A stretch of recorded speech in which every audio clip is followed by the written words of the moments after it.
It's Seeker Time. Halo Family Seeker, apa kabarnya? Semoga semuanya dalam kondisi baik-baik dan sehat-sehat selalu ya. Di episode kali ini salah satu tokoh favorit gue nih. Dia dikenal sebagai tokoh antagonis yang keren dan juga sangar. You are next. Itu kalimat yang paling membekas di memori gue mengenai aktor yang satu ini. Anak-anak lahiran 80s dan 90s pasti relate banget sama yang namanya Chong Li yang bikin fandom babak belur di ring pertarungan. Yes, dia adalah Bolo Yeung, dijuluki sebagai Hercules dari China. Di layar lebar memang dia ini sering jadi penjahat yang susah banget untuk dikalahkan. Seperti apa kisahnya?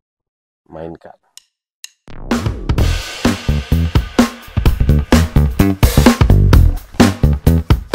Sekedar bernostalgia ya Family Seeker, kita balik ke masa lalu, seperti apa sih sosok Bolo Yeung ini sebenarnya?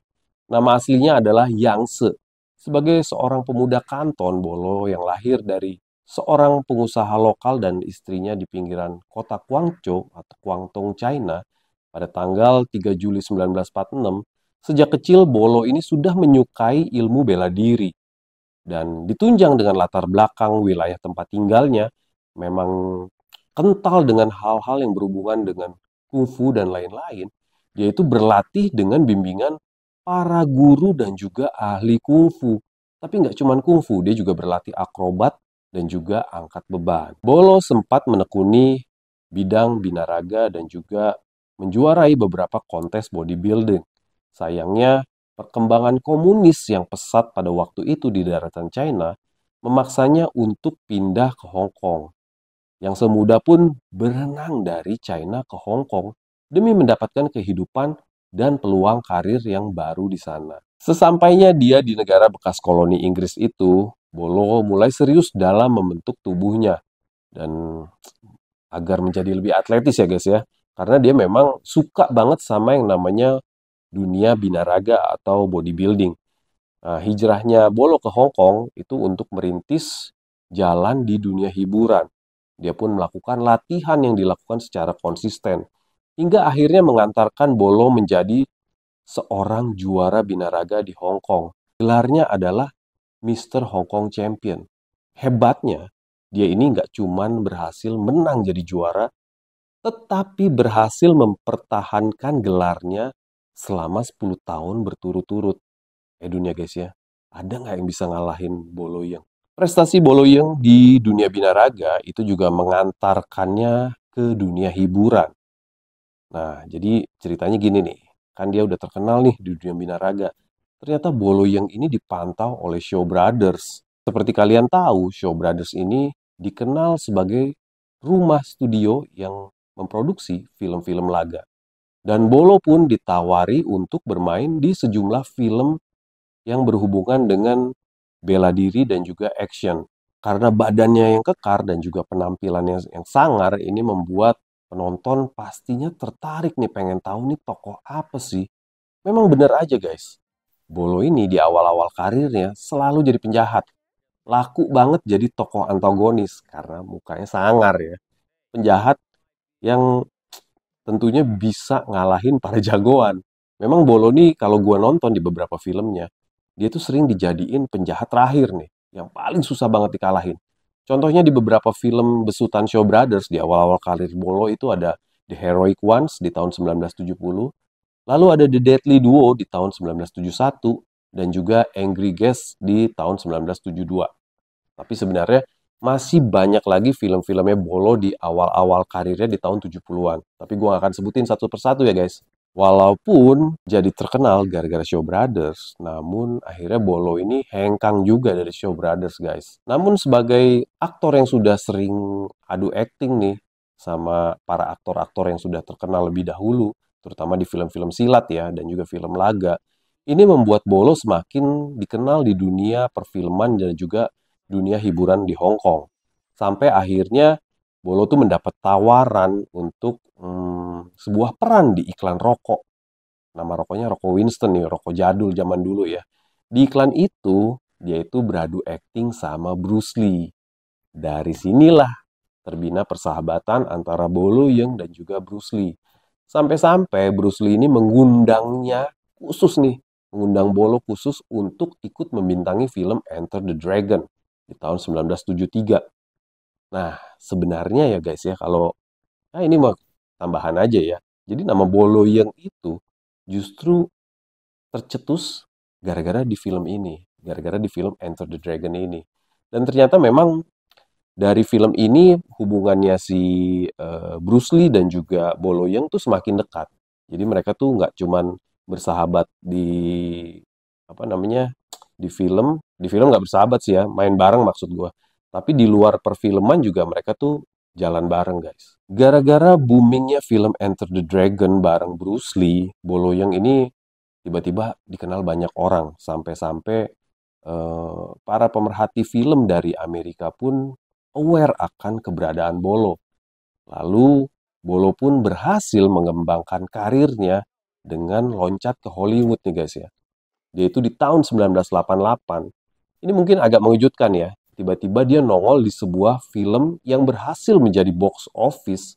Itu yang judulnya Bloodsport. Di situ dia beradu akting dengan aktor kenamaan Jean-Claude Van Damme.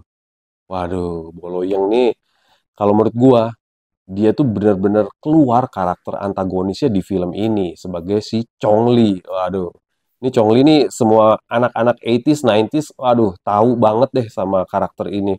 Bahkan kalau udah lihat Chong Li keluar, biasanya nih pada teriak nih, Chong Li, Chong Li, Chong Li. Nah, di film Bloodsport ini berhasil mendapatkan pendapatan sebesar 50 juta US dollar. Dan Boloyeng pun semakin dikenal di dunia perfilman internasional. Herannya, gua sama si Boloyeng ini, walaupun tampangnya sangar, dia ini jago berteman, guys. Kalau sebelumnya dia tuh berteman baik sekali dengan Bruce Lee, di sini gara-gara main film bareng, dia itu berteman baik banget sama si Van Damme. Gara-gara pertemanan ini, mereka pun reuni lagi nih di film laga yang cukup terkenal juga pada era 90-an, judulnya Double Impact. Aduh, ini jadi nostalgia banget ya guys ya. Gue jadi inget momen-momen nonton film-filmnya Van Damme di bioskop sama di Laserdisc nih. Panjang karirnya di dunia entertainment dan juga perfilman, Boloyeng tuh membintangi lebih dari 88 judul film sejak tahun 1970 sampai tahun 2000-an. Usianya saat ini memang sudah tidak muda ya. Dia tuh sekarang udah 77 tahun. Jadi kayaknya udah nggak mungkin ya jadi jagoan atau penjahat di film yang berhubungan sama bela diri ataupun aksi ya. Jadi dia tuh terakhir aktif untuk main film di tahun 2017 sebenarnya guys, di film Diamond Cartel. Nah, kalau di tahun 90-an, Bolo tuh memang banyak banget main film-film yang sebenarnya bukan film box office ya. Film-filmnya lebih ke kelas B. Salah satunya tuh ada film yang sebenarnya notable lah menurut gua. Itu filmnya bareng Cynthia Rothrock di Tiger Claws. Walaupun bukan film yang booming, tapi menurut gua film itu menarik dan seru juga ya. Dia tuh bisa dibilang sebagai penjahat, tapi penjahatnya berkarisma dan berkarakter banget. Tipe-tipe penjahat yang begitu jagoan lihat dia nongol, itu ketakutan guys. Jadi sebenarnya penjahatnya lebih dominan nih kalau bisa gue bilang. Dan kiprahnya itu selalu ditunggu-tunggu para penggemarnya yang memang udah ada fanbase-nya sendiri. Jadi kalau bisa gue bilang, walaupun Bolo ini filmnya yang booming banget cuma dua tadi ya, Enter the Dragon dan juga Bloodsport, namun menurut gue dia nggak kalah pamor lah sama para aktor-aktor laga lainnya karena dia cukup populer juga.